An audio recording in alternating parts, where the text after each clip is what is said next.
It's Jason Abraham, the Shadow Teacher, and every October I try to make a quest to Bird Island, which is a nature reserve on the coast of North Carolina, on the southern coast, next to Sunset Beach. It is undeveloped, it is protected. You can't get to it by car, you have to hike in, or if you cheat, you can maybe kayak, or actually kayaking would be really fucking hard, but you can go in by boat. But in the past, I'd come out here and there would not be a soul, just be me, myself, and I. But this year was a little different. There were lots of people out on the beach. As you can see, I am by myself. I found a way to find some solitude because that's what I come here for. I come here to sit with my thoughts, to sit with myself, to sit with God, with the universe, and just sit in silence and sit with what I feel, see what comes up and observe it, put my intentions out there. It's a beautiful practice I have of just connecting with my soul and connecting with higher spirit. But this year, again, I noticed there were people everywhere on the beach. And that's all well and good, but it got me thinking, it's like, why do I have such an aversion to most people, the common person? If any of you are familiar with the Myers-Briggs test, my personality type is an INFJ, and that is evidently the rarest personality type. And what I find is that when I speak, when sound comes out of my mouth, I usually have put a lot of thought into what I have to say. I've reflected on the content of what I'm feeling before I start to express it to other beings, to the world. And a lot of people, most people I find just are not like that. Most people, I find the content of what they're saying simply just not that interesting. I find most people tend to parrot and just imitate what they're told by authority figures, celebrities, what the media tells them to do. And in my country, right, actually the whole fucking world, there's a big problem with that right now that is changing how human beings are living on the planet. I'm not going to go into the details, but you guys know what I'm hinting at. If I go too specifically on my take on this video will get yanked right down. And I don't want that to happen just yet. Right now, I would like my words to reach people. Ooh, some mosquitoes. You know this place is full of life when you got mosquitoes around.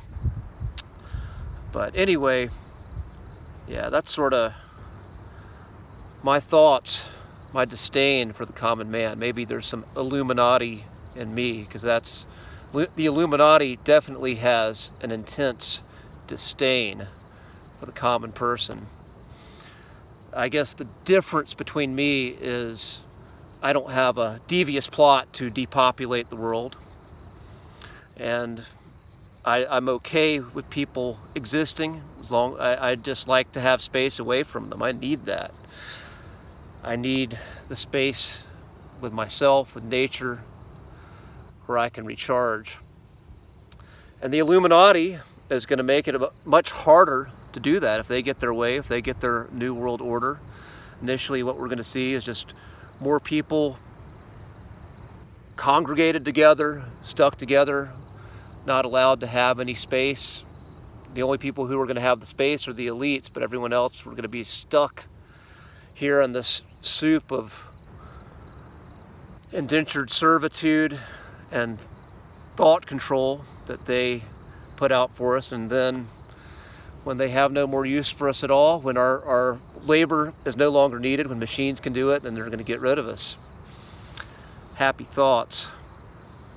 But, you know, we can actually change that if enough people woke up and were able to see through the programming of the Illuminati. We're actually able to look with a little bit more introspection, look at their thoughts, look at what they're being told, and dig in and say, Is this true? Why do I believe this?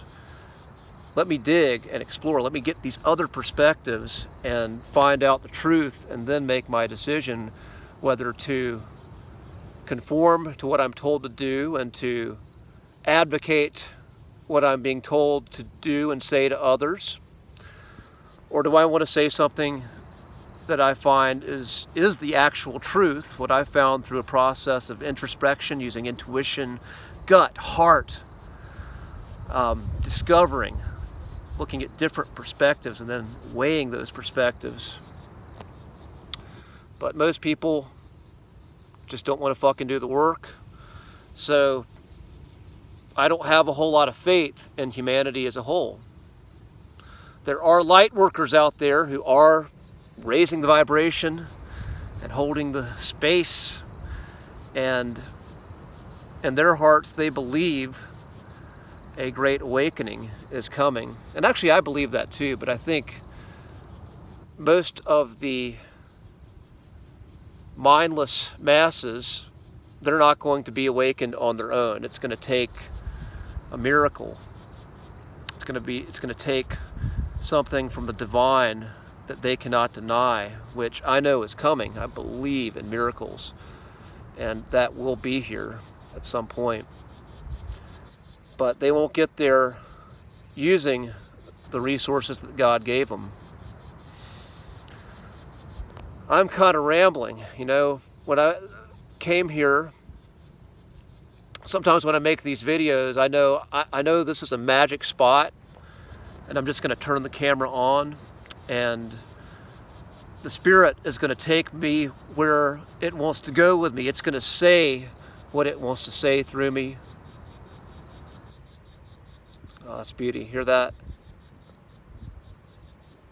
A bird is saying some fascinating things, chirping away. Marsh bird. Oh, it's a little guy. But the Spirit says what it wants to say. You know, I go to a spot like this where my ego can co-create with the one, with all that is, and it can speak through me. And we co-create, we make these videos for those who receive it. And that's another thing. Making these videos like I'm doing, it's very hard for me to build traction. It's very hard for me to build an audience with this. So the people who have reached out to me and said, Jason, we really love your videos. I want to thank you. That means a lot to me.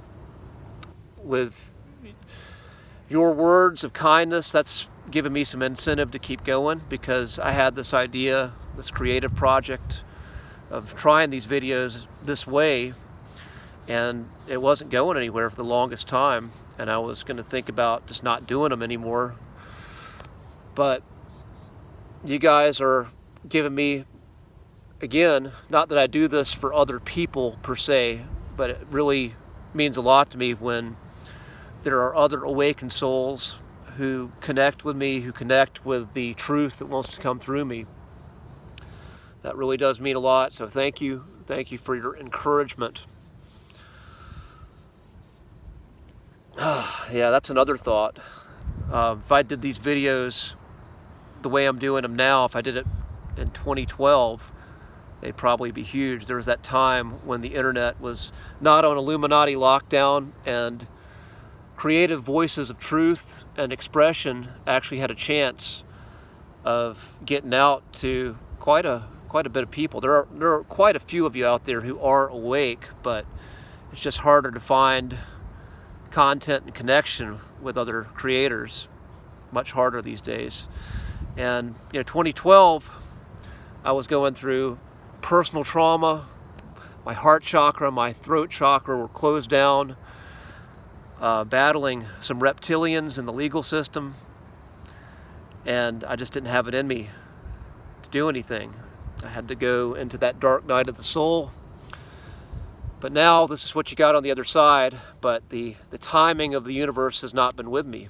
Or maybe it is, because I'm still out there doing this, and people are hearing it. They're just not hearing it on huge numbers. But I'm okay with that. I'm all about quality I'd rather connect with a tribe of awakened people who I have respect for, people who I have value for, than a bunch of fucking idiots who are mindless, who I have been criticizing quite a bit in this video and others.